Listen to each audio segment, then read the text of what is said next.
Falo sobre mercado de soja, teve alguns dias bastante complicados, especialmente na última semana. Essa semana também teve muita oscilação, pontos que mostram ali uma certa referência para mercado financeiro que acabaram trazendo o mercado para o negativo. Aqui no Brasil, o produtor brasileiro acabou sentindo bastante, ressentindo os efeitos em relação à soja em Chicago com essa redução. Já tivemos aí pelo menos uma quinta-feira com uma recuperação considerável e temos aí um dia em que soja vem operando em elevação. Falando a respeito deste assunto e das expectativas do que o relatório de oferta e demanda pode trazer na semana que vem, ou mudando, né, trazendo algumas alterações para o mercado da soja, eu converso agora com o analista Aaron Edwards, que fala ao vivo conosco, direto dos Estados Unidos, inclusive, para falar um pouco a respeito deste mercado. Era um prazer falar contigo mais uma vez, tivemos ali uma semana complicada, essa semana também não começou muito simples para a sojicultura em todo o mundo. No seu entendimento, o que nós podemos esperar, principalmente a partir do relatório do dia 12. Boa tarde, seja bem-vindo.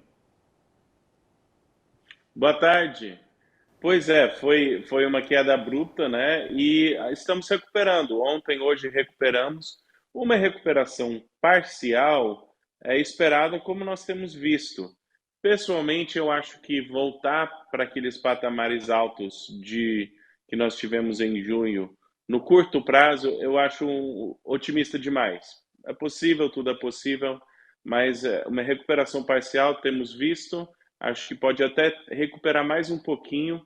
Em relação ao relatório em si, eu não espero mudança de produtividade, talvez um ajuste de área, mas não deve ter grandes notícias em relação à produtividade. Geralmente a produtividade tem o ajuste em agosto, depois que eles podem ter mais tempo para reavaliar as lavouras.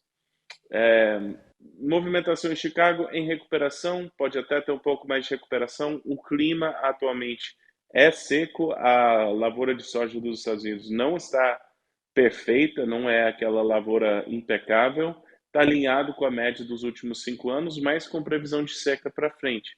Então a gente pode continuar uma recuperaçãozinha ainda na semana que vem, mas se você está olhando exclusivamente para Chicago, essas recuperações, na minha opinião, devem ser vendidas se você está procurando travar Chicago no curto prazo. As baixas da safra, sazonalmente, costumam vir em agosto ou setembro. Então, não sei se a baixa da soja vai ser ali na casa dos 13, onde a gente chegou falando do contrato de novembro, ou pode até cair mais um pouco. Então, estamos naquele processo de recuperação parcial e eu acho que a expectativa deveria ser que essa vai ser uma recuperação, mas provavelmente não de volta às altas.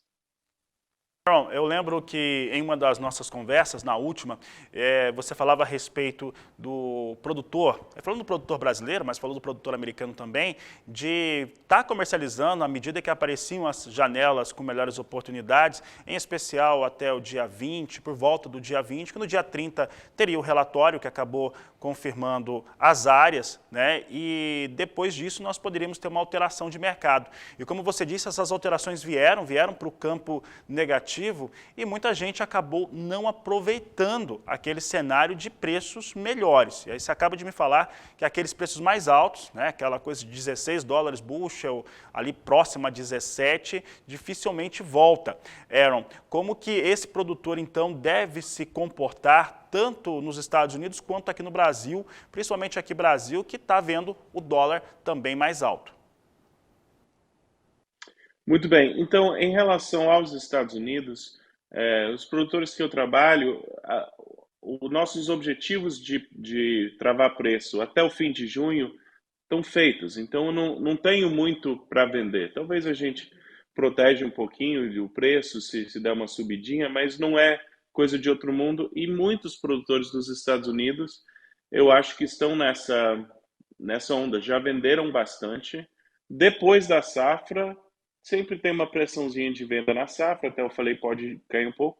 Depois que fechar, aí a porta do armazém, eu estou falando aqui nos Estados Unidos, depois que fechar a porta do armazém e o que era para ter vendido até a safra foi vendido, aí é paciência. Então, eu ainda acho que o mercado pode recuperar. O quadro fundamentalista ainda é apertado. Se olhar as altas de 2021 eram mais altas do que as altas de 2020 e as altas de 2022 mais altas do que as altas de 2021. Então, para mim, tudo impacta o horizonte de tempo. Quem vendeu em junho falando, olha, isso que eu quero vender no primeiro semestre, ótimo. Se não, se você está no Brasil e o teu plano era guardar para o segundo semestre essa soja, especialmente se você visa reais, o que pode acontecer a seu favor? O prêmio muitas vezes fortalece na entre safra. Safra de soja no Brasil foi 10% menor que o ano passado. Então, esse fortalecimento do prêmio pode te ajudar, ainda mais do que costuma ajudar em função da escassez de soja.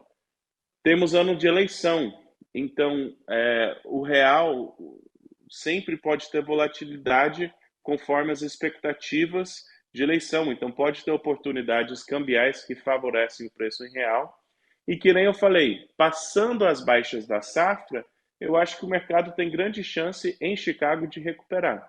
Então, assim, se você, partindo do pressuposto que você vendeu o que era para vender e pode ser um vendedor paciente, eu acho que agora é hora de não se desesperar. O prêmio pode ajudar mais para frente, o câmbio pode ajudar mais próximo das eleições, o Chicago pode recuperar depois da safra aqui nos Estados Unidos. Então, tem motivos para ser otimista um pouco mais para o longo prazo, mas no curto prazo, se você perdeu a oportunidade, está correndo atrás do prejuízo, uma recuperaçãozinha semana que vem, quiser aproveitar só para te dar um fôlego, aí depende do caixa e da condição de cada um, né? Muito bem, Aaron, e essa informação que você colocou é um ponto muito importante para o produtor brasileiro, para os nossos telespectadores, para a nossa audiência. E olha só, vou aproveitar e perguntar para você a respeito dos relatórios, né? Nós tivemos um relatório que mostrou uma área lá nos Estados Unidos menor do que aquilo que os operadores acreditavam que viria, e meio que a operação de mercado, quem trabalha, acabou meio ignorando um pouco esse relatório, que ele teria que ser teoricamente autista, e aí não foi o que aconteceu, né? Se focou em outros pontos de desenvolvimento. Ao mesmo passo, a lavoura norte-americana está em desenvolvimento, aí nos Estados Unidos, e o clima não tem sido tão favorável assim, mas não o suficiente para reduzir tanto essa produtividade. Como é que esses dados estão sendo vistos aí por você? Muito bem. Como eu falei, e entrando em mais detalhe, o quadro fundamentalista continua apertado. O mundo precisa de soja, precisa de milho, e reduziu a área de soja. Talvez passaram do ponto, talvez não reduziu tanto, talvez vai ter ajustes para o futuro, mas assim, o quadro fundamentalista é apertado, a lavoura não está garantido. E a gente ainda está com inflação. Então, pensar que o piso desses mercados está mais alto, eu acho muito sensato. Mas tem que lembrar que esses preços, até atualmente, eles estão sustentados com uma posição dos especuladores, uma posição comprada muito grande. E os especuladores ainda estão comprados. E o capital que saiu do mercado, ele saiu por motivos financeiros não fundamentalistas. E isso às vezes é difícil de compreender porque você vê um cenário fundamentalista e o preço faz o oposto. Com a quantidade de capital especulativo, para mim a enorme pergunta é em que preço que a demanda vai falar tá barato e eu não vou abrir mão dessa oportunidade.